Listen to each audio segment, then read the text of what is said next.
So yung mga idol, mapansin nyo, ang hirap talaga pa startin itong motor na to tuwing umaga, no? Hindi ko alam kung ano bang problema nito. Pero nung dinala ko naman to sa mga shop, hindi nila ginagalaw at ang sabi ito daw ay nasa stator. So problema talaga. So ang advice nila sa amin is dalhin ito sa kasa para ma-double check ng kasa kung ano ba talaga ang problema nito. So sa part na yan, nagdadrive na ako, paalis na talaga ako nang bigla na lang ganito nangyari at bigla na lang talagang tumirek at hindi na siya napaandar, no? Ang ginawa ko, tinulak ko na lang siya pa uwi at doon na nga nag-decide na ako na mag-rent na lang ng tricycle para mahatid yung mga gamit. Ayan, good day mga idol. So, paalis na ako kanina. Yan, so nakaalis na ako. And, yan, tumirik. Nagtulak ako pa uwi. Yan, tapos yung mga karga na ito, lilipat na lang sa tricycle mamaya. So, itong nagagamitan namin itong Aerox. Yan, stand, balloons, gamit, styro, tela. Tapos ito, after nung setup, so babalikan na lang candy equipment and buffet equipment. At dumating na nga agad yung nirent kong tricycle para ihatid yung mga gamit dito sa hulugan. Ayan, good day mga idol, dito kami sa hulugan. So yun yung pinakakanto nila. Sa pagliko, ito na yung bahay nila. So yan, dito na kami magsiset up sa may pinaka-terrace nila. So yan, nakarating na rin kami. So after na maraming aberya, yan, dito yung buffet equipment nila or dito sa side. Tapos din yung backdrop. Yan. So kung tatansyahin nyo, nasa dalawang di pa yung space nila. So kailangan ma-estimate nyo kung gaano kalaki yung pinaka-garland. So meron din doong cabinet. So kailangan natin takpan. Tsaka to. Yan. So mag-start na rin kami. Sa part na to idol, ang ginamit kong backdrop panel dito is yung stand lang mismo na na-assemble. Ito yung stand na kailangan lagi namin ng kahoy. So yan ang ginawa ko, naglatag muna ako ng tela dyan. Cream pala yung ginamit kong tela at Gina ang tawag sa tela na yan. Mga idol, ito yung ginawa naming backdrop. Yan, gumamit kami ng stand, hindi siya panel. Yung mismong stand lang siya. Nilagyan namin ng curtain. Tapos, dahil maliit yung kahoy na na-provide ni ma'am, pansin nyo, so napakanipis niya. Kaya kumuha kami ng halaman. Yan, 3 halaman, pinandagan namin doon. Tapos tinalian ko siya ng nylon dito, yung kahoy, para hindi siya sumayaw-sayaw. So yun yung diskarte.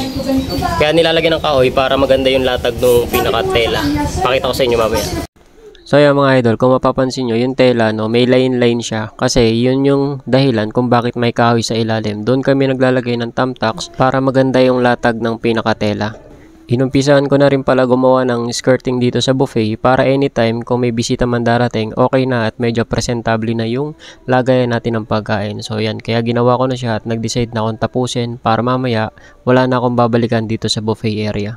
After ko mag-skirting, no, naglagay na agad ako ng pinaka base natin dito. Ito yung garland. So makikita nyo, naglalagay na ako ng tali ng nylon kasi nga, yung pinaka backdrop stand na yan, naglagay na ako yan ng nakaabang na nylon. So kaya ganyan, tali na lang ako ng tali.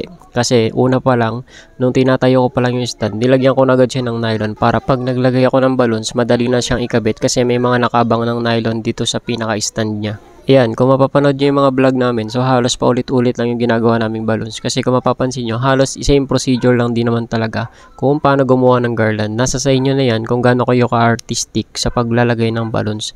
Hindi kasi ito yung balloons na patong lang kayo ng patong. So kailangan medyo may pagka maarte kayo tingnan dito. Sa part na to, naglalagay na kami ng maliliit. Ito yung pampatong namin sa mga garland na nagawa namin. Kumbaga ito yung pamfinishing namin. So makikita nyo, nagagawa muna ako ng 4-4 na maliliit. Tapos papatungan lang din siya ng isang size 12. So saka namin siya ipapatong doon sa pinaka garland na ginawa natin kanina. Dito naman, gumawa na ako ng chrome na gold. Yan. Tapos ipapatong na lang natin siya doon sa pinaka violet para mas maging maganda yung pagkakadesign niya. So sa Pinterest kasi na nakita ko, silver yung ginamit nila. So ang ginawa ko naman, medyo binago ko and nagmix ako ng gold para mas lumitaw yung kulay niya dito sa pinaka pastel violet. Halos patapos na rin naman kami, no? And naglalagay na lang din naman kami ng ceiling para kahit papano ma-blackout natin yung pinaka ceiling ni ma'am kasi nga puro bakal yung nasa itaas niyan. Ayan guys, so after namin mag-ceiling, so pinakain muna kami ni ma'am. Yan yung hipon, menudo, tsaka mechado. So yan, may mga extra rice pa kami with waters. So kain muna tayo.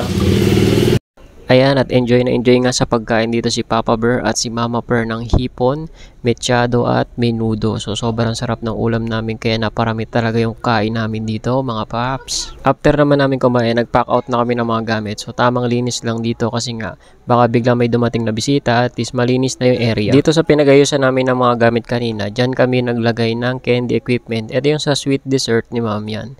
So inaayos ko na siya at nilalagyan ko na ng tela. Yung table ni ma'am dito, ito yung na-assemble lang na plastic. So ang ginawa ko, nilagyan ko lang siya ng pin sa ilalim para malagyan natin siya ng skirting. So hindi siya pwedeng lagyan ng thumbtacks kasi nga plastic siya, no? Mahihirapan tayo maglagay ng thumbtacks. Kaya ang ginamit ko is yung pin lang mismo. So yan, sa part na yan, in-skirtingin ko na, and yung skirting ko rito is basic lang, ano. Ito yung tinatawag na butterfly lang. Habang busy ako sa pag-skirting, inaayos niya naman yung candy equipment niya.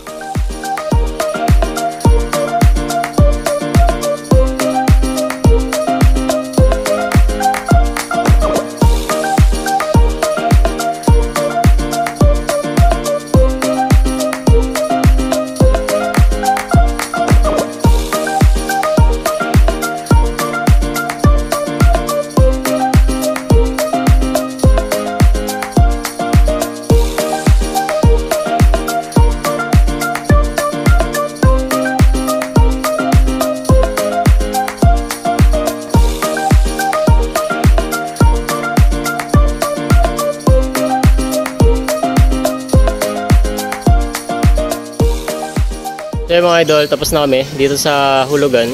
So gumawa ng pillar entrance, tapos yung banderitas. Tapos yung ginawa naming mga foil mylar nandun sa labas, instead na mga balloon on stick, yun yung nilagay namin sobra.